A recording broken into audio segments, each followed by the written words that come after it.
संस्कृत हिंदी बोध चैनल पर जुड़ने वाले सभी व्यक्तियों को अभिनंदन। आज मैं शब्द रूप और धातु रूप याद करने के कुछ ट्रिक बता रहा हूँ।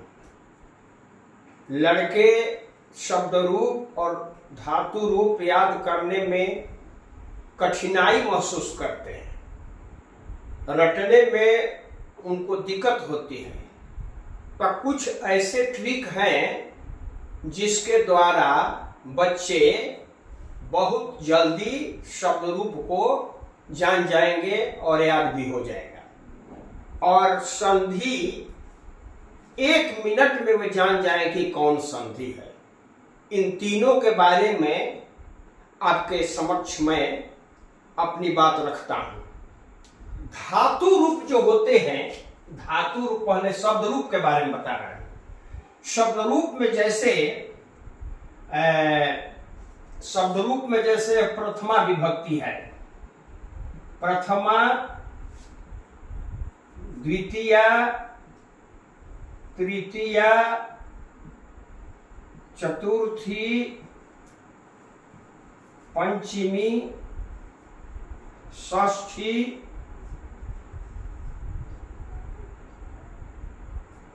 सप्तमी। यहां हो गया एक वचन,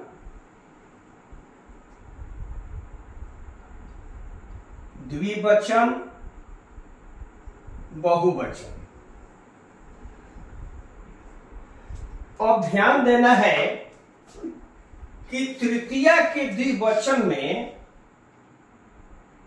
भ्याम, तृतीया के द्विवचन में सभी रूपों में भ्याम होता है और चतुर्थी में भी भ्याम होता है और पंचमी में भी भ्याम होता है।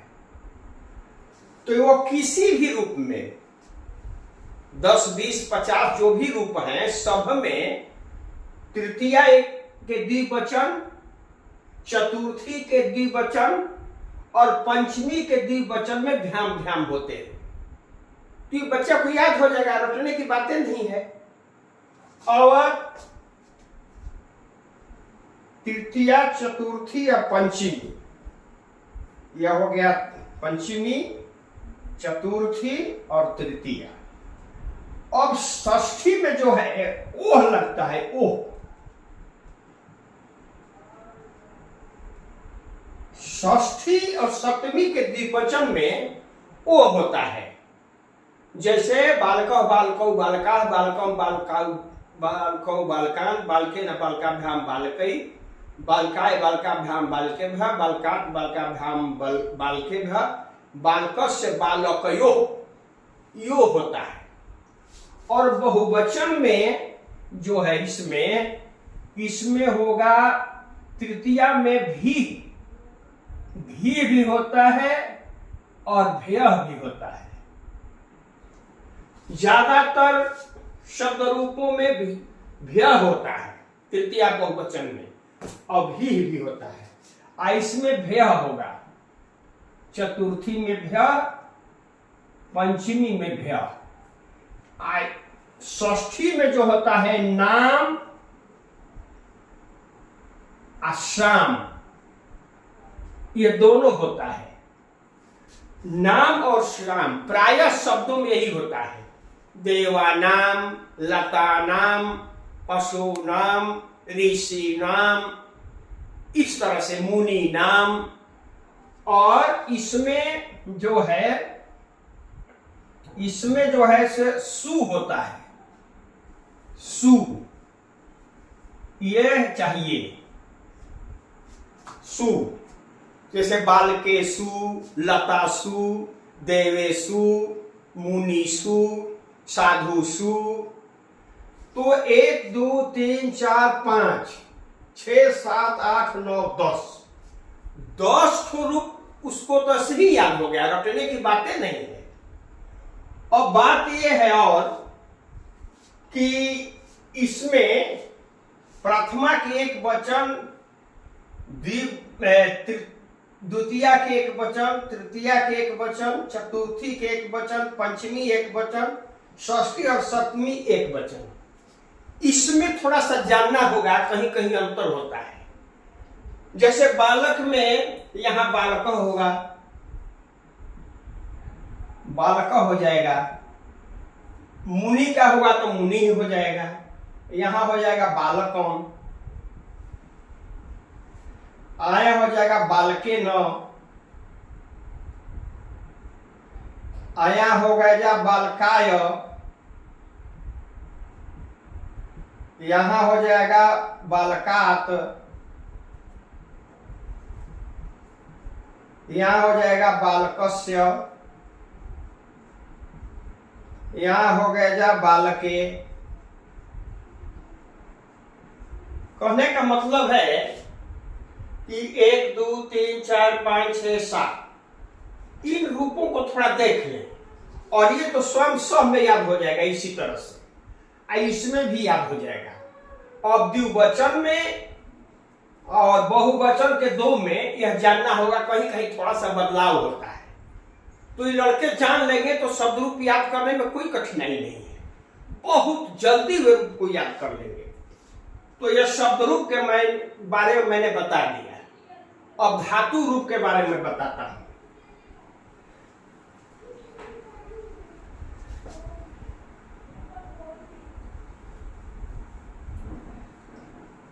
धातु रूप में जैसे कि प्रथम पुरुष, मध्यम पुरुष, उत्तम पुरुष। लट मान लीजिए है, आगम धातु है, तो इसमें जैसे गच्छति होगा, गच्छति, गच्छतः, गच्छन्ति, गच्छसि, गच्छथः, गच्छथ, गच्छामि, गच्छावः, गच्छामः। और इसमें यह देखना है कि 3 वाला बीच में जो तीनों है द्विवचन वाला, उस तीनों में विसर्ग होता है, अंत वाला में विसर्ग होता है। इसको लड़के जान जाएंगे, इस तीनों में आइस में विसर्ग होता है, मतलब द्विवचन के तीनों में विसर्ग लगता है, और अंत बहुवचन वाला में एक में, और कहीं विसर्ग नहीं लगेगा, सब जगह हर्ष स्वीकार होता है। जैसे इसमें भी हर्ष स्वीकार, इसमें भी हर्ष स्वीकार, इसमें भी हर्ष स्वीकार, इसमें भी हर्ष स्वीकार। तो कुछ लड़के गच्छसी को दीर्घिकार में लिख देते हैं, इसको भी दीर्घिकार में लिख, ऐसा नहीं। लट लकार में कहीं भी दीर्घ इकार नहीं होता, सब हर्ष स्वीकार होता है, और 4 जगह विसर्ग होता है। तो इस तरह से लड़के इसको जान सकते हैं। दूसरा है लोट लकार। तो लोट लकार में गच्छतु,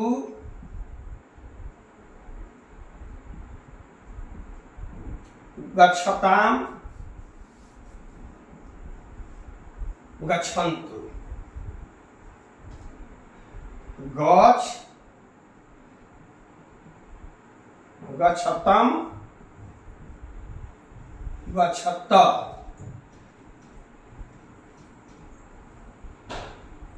गच्छामि, गच्छाव, गच्छामि। लोट लकार में कहीं विसर्ग नहीं होता है। इस बात को बच्चा दिमाग में जरूर बैठा लेंगे कि लोट लकार में कहीं विसर्ग नहीं होता है, केवल 2 जगह हलंत होता है, प्रथम पुरुष के द्विवचन में और मध्यम पुरुष के द्विवचन में, और कहीं विसर्ग और हलंत नहीं होता है। तो गच्छतु, गच्छताम, गच्छन्तु, गच्छ, गच्छतम, गच्छत, गच्छामि, गच्छाव, गच्छामि। इसके प्रयोग के बारे में तो पहले मैं बता चुका हूं। याद करने का तरीका है, इसी तरह से अन्य लकार में भी आप जानेंगे। अब एक चीज और मैं बता रहा हूं, 1 मिनट में आप संधि कौन है कैसे जानेंगे? जैसे है कि स्वर संधि, समझिए, देव धन इंद्र बन गया देवेंद्र, देवेंद्र बन गया। इसका सूत्र है स्वर प्लस स्वर बराबर स्वर। फिर है आपके व्यंजन संधि। व्यंजन का उदाहरण एक तो जैसे है जगत धन नाथ, जगत धन नाथ,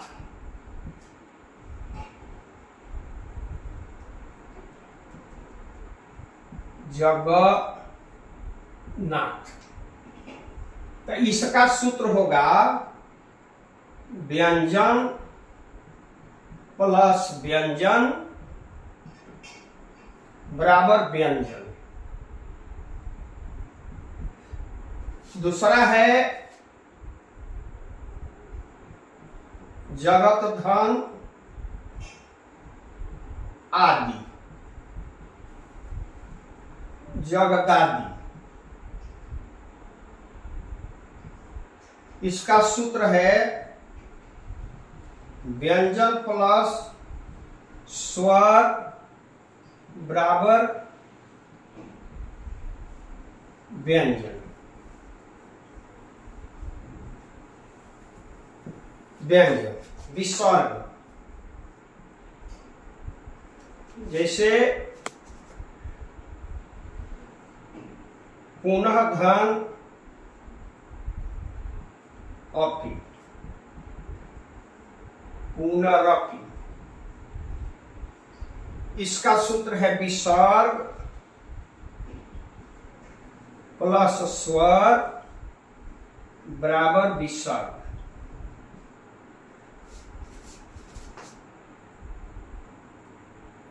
फिर है आपके निधन रोग, निरोग। इसका सूत्र है विसर्ग प्लस व्यंजन बराबर विसर्ग। और इसको समझ लेना है, प्लस से पहले न हलंत है न विसर्ग है, तो यह स्वर संधि जान जाइए। प्लस से पहले देखिए, प्लस से पहले न हलंत है न विसर्ग है, तो यह स्वर संधि है। प्लस से पहले हलंत है, इसमें भी प्लस से पहले हलंत है, तो ये 2 सूत्र इसमें है।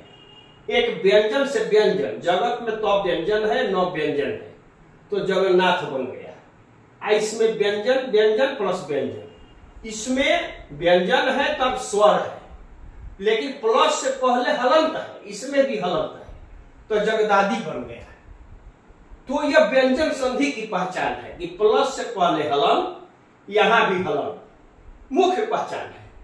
और विसर्ग संधि, विसर्ग संधि में प्लस से पहले विसर्ग जरूर रहेगा। यहां भी देख रहे हैं प्लस से पहले विसर्ग, तो प्लस से पहले विसर्ग है, बाद में स्वर है। और यहां प्लस से पहले विसर्ग है, बाद में व्यंजन है, तो पुनः धन अपि पुनरपि बन गया, निधन रोग निरोग बन गया। तो यह सूत्र 2 हुआ, विसर्ग प्लस स्वर विसर्ग, अब विसर्ग प्लस व्यंजन विसर्ग। यह ट्रिक है बच्चों को, कोई भी संधि होगी तो उसको जान जाएंगे कि यह संधि है। इसके बाद मैं अगले दिन पुनः आपको धातु रूप याद करने के बारे में बतलाऊंगा। आप लाइक करेंगे, शेयर करेंगे, सब्सक्राइब करेंगे। बहुत बहुत धन्यवाद।